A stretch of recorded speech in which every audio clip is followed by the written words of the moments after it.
انتہائی خوفناک منظر دیکھ کر اس کا خون خشک ہو گیا۔ اس سے پہلے کہ وہ ہوش کی وادی میں دوبارہ قدم رکھتا، فضا میں یکدم دھپ کی آواز گونجی اور کبیر کی گردن ایک جھٹکے سے اڑ کر دور جا گری۔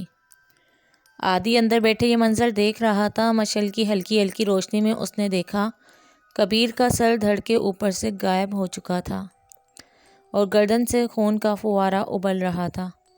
اس کی آواز بھی نہیں نکلی تھی۔ اس کا جثہ دھڑام سے ایک جانب جا گرا، تھوڑی دیر تڑپا اور ساکت ہو گیا۔ اتنا دہشتناک منظر دیکھ کر عادی کی زوردار چیخ نکلی۔ اس کی کھڑکی بند گئی۔ وہ بری طرح سے دہشت زدہ ہو چکا تھا۔ اس نے پوری رات قوت سے چیخیں مارنے کی کوشش کی مگر آواز اس کے ساتھ نہیں دے رہی تھی۔ اس کے حلق سے عجیب و غریب سی گڑگڑاہٹ نکل رہی تھی۔ مرکزی دروازے کے درمیان کبیر کی سرکٹی لاش پڑی تھی۔ گرتے پڑتے عادی نے حویلی کے اوپر جاتے زینے کی طرف جانے کی کوشش کی مگر لڑکھڑا کر گر پڑا۔ نشے اور خوف سے عادی کی حالت بے حد خراب ہو چکی تھی۔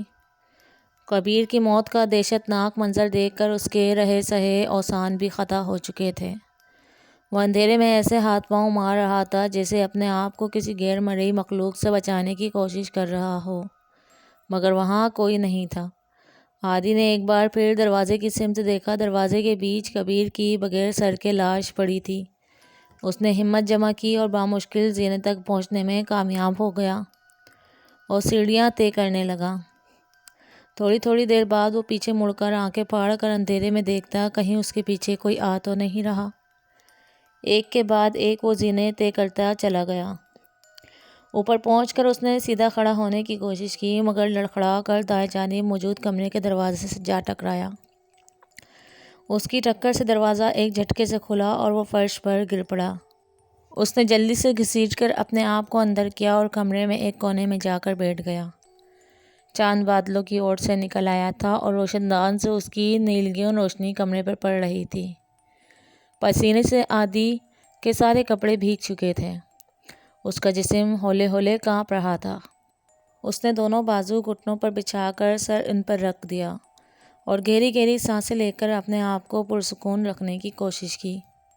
کبیر کی دہشتناک موت اس کے حواس پر چھائی ہوئی تھی۔ تھوڑی دیر بعد اس نے اپنا سر اوپر اٹھایا تو اسے روح جسم سے سرکتی محسوس ہوئی اور اس کا جسم ایک دم سلط پڑ گیا۔ اس کے سامنے سیاہ لباس میں ملبوس لمبے لمبے بالوں والا ایک ہیولا کھڑا تھا۔ بڑے بڑے بالوں کی وجہ سے اس کا پورا چہرہ تو نظر نہیں آ رہا تھا لیکن اس کے شعلے برساتی لال لال آنکھیں اس پر جمی تھیں۔ ہیولے کے ہاتھ میں ایک بڑا سا کلہاڑا تھا جس سے خون کے قطرے ٹپک رہے تھے۔ عادی نے اسے دیکھ کر زور سے جھرجھری لی جیسے پرندہ ذبح ہونے سے پہلے آخری بار پھڑپھڑاتا ہے۔ ہیولے نے بھاری بھرکم کلاڑے کو دونوں ہاتھوں سے تھام کر اپنے سر سے بلند کیا۔ اگلے ہی لمحے فضا میں پھر دھپ کی آواز گونجی اور عادی کی گردن تن سے جدا ہو گئی۔ اس کا بغیر سر کے بدن کچھ دیر تڑپتا رہا اور پھر ٹھنڈا ہو گیا۔ ہیولے نے عادی کا دھڑ اپنے کندھے پر رکھا، جھک کر بالوں سے پکڑ کر اس کا سر اٹھایا اور سیڑھیاں اترنے لگا۔ صحن سے کبیر کی لاش غائب ہو چکی تھی۔ ہیولا بھاری بھرکم قدموں سے آہستہ آہستہ چلتا ہوا قبر کے پاس پہنچا تو گڑگڑاہٹ کی تیز آواز کے ساتھ سل ایک طرف ہٹنے لگی۔ قبر پوری طرح کھل چکی تو ہیولا عادی کے دھڑ اور سر کو لے کر اس میں اتر گیا۔ اس کے قبر میں غائب ہوتے ہی فضا میں پھر گڑگڑاہٹ کی تیز آواز گونجی، سل سرکنے لگی اور قبر آہستہ آہستہ بند ہو گئی۔ قبر بند ہوتے ہی ہواؤں کا شور بھی رفتہ رفتہ تھم گیا اور موسلا دھار بارش شروع ہو گئی۔ موجو کسان نے فجر کی نماز ادا کی اور مسجد سے باہر آ کر آسمان کی طرف دیکھا۔ سرخ بادلوں نے آسمان کو ڈھانپ رکھا تھا۔ برسات چونکہ دھان کی فصل کاشت کرنے کے لیے بہترین موسم ہوتا ہے، اس لیے اسے فکر دامن گیر تھی کہ بوندیں گرنے سے پہلے پہلے بوائی کا بوجھ سر سے اتار لے۔ ایک بار یہ کام نمٹ گیا تو پھر چاہے جتنی مرضی بارش ہوتی رہے اس کی ذرا پرواہ نہیں، کیونکہ بارش کا پانی دھان کی فصل کے لیے آب حیات کی طرح ہوتا ہے۔ بارش کی صورت میں کسان آبپاشی کرنے کی زحمت سے بھی بچ جاتا ہے۔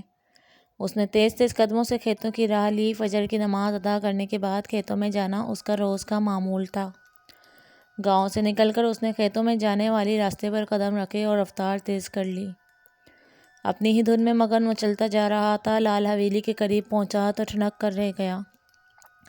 اسے ایسا لگا جیسے زمین نے اس کے پاؤں پکڑ لی ہیں۔ لال حویلی کے ساتھ موجود پیپل کے درخت کے نیچے خون بکھرا ہوا تھا۔ اس نے سر اٹھا کر اوپر دیکھا تو اس کے رونگٹے کھڑے ہو گئے اور لہو رگوں میں منجمد ہو گیا۔ دو لاشیں درخت پر لٹک رہی تھیں، عادی اور کبیر کی سرکٹی لاشیں۔ ان کے سر درخت کے تنے کے ساتھ زمین پر پڑے تھے۔ موجو کے حلق سے زوردار چیخ نکلی اور وہیں غش کھا کر گر پڑا۔ جیسے تیسے کر کے اس نے اپنے حواس بحال کیے اور واپس گاؤں کی طرف دوڑ لگا دی۔ گاؤں میں داخل ہوا تو اسے بدحواسی کے عالم میں یوں بھاگتے دیکھ کر چائے کے کھوکے پر کھڑے لوگوں نے اسے روک لیا۔ موجو، کیا ہوا ہے تمہیں؟ خیر تو ہے سب؟ ایک ادھیڑ عمر شخص نے اسے اپنے پاس بینچ پر بٹھاتے ہوئے پوچھا اور ہاتھ کے اشارے سے پانی کا گلاس منگوایا۔ خوف کی وجہ سے موجو سے ٹھیک طرح سے بولا نہیں جا رہا تھا۔ الفاظ جیسے اس کے گلے میں پھنس گئے تھے۔ اس کو اتنا خوفزدہ دیکھ کر ماجرا جاننے کے لیے لوگوں کا رش جمع ہونے لگا۔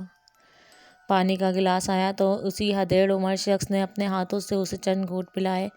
پانی پی کر موجو کے اوسان کچھ بحال ہوئے۔ وہ لال حویلی۔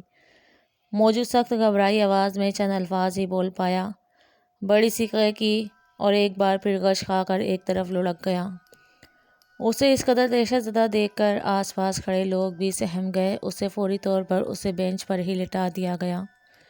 منہ پر پانی کے چھینٹے مارے تو اس نے دوبارہ آنکھیں کھول دیں۔ اس بار اس نے جیسے تیسے سارا واقعہ سنا دیا۔ موجو کی بات جنگل کی آگ کی طرح پھیلی اور پورے گاؤں میں کہرام مچ گیا۔ لوگ جوک در جوک لال حویلی کی طرف جانے لگے۔ چودھری شمشیر تک بات پہنچی تو وہ بھی دوڑا چلا آیا۔ لال حویلی کے ساتھ واقع پیپل کے درخت کے ارد گرد ایک جم غفیر تھا۔ اس نے فوری طور پر گاؤں کے تھانے میں فون کر کے واقعے کی اطلاع دی، جس پر پولیس اسٹیشن کا انچارج تھانے دار حسین خان نفری کے ہمراہ موقع پر پہنچ گئے۔ اتنا دہشت ناک منظر دیکھ کر وہ بھی لرز اٹھا۔ اس نے سب سے پہلے لوگوں کو جائے حادثہ سے پیچھے ہٹایا اور اس مقام کو سیل کر دیا۔ اس کے ساتھ آئے ماہر تفتیشی شواہد جمع کرنے میں مصروف ہو گئے۔ تھانے دار حسین خان کی ہدایت پر لاشوں کو نیچے اتار لیا گیا۔ اس نے بغور لاشوں کا جائزہ لیا۔ لاشوں کے سر درخت کے تنے کے ساتھ پڑے تھے۔ قتل کی اتنی لرزہ خیز واردات اس نے آج تک نہیں دیکھی تھی۔ جائے وقوع کا چپا چپا چھاننے کے باوجود تھانے دار حسین خان اور اس کے تفتیشی کسی بھی قسم کے ثبوت کو ڈھونڈنے میں ناکام رہے جس سے یہ پتہ چل سکے کہ اتنی خوفناک واردات کرنے والا مجرم کون ہے۔ گاؤں والے کرائم سین سے باہر کھڑے چامگوئیوں میں مصروف تھے۔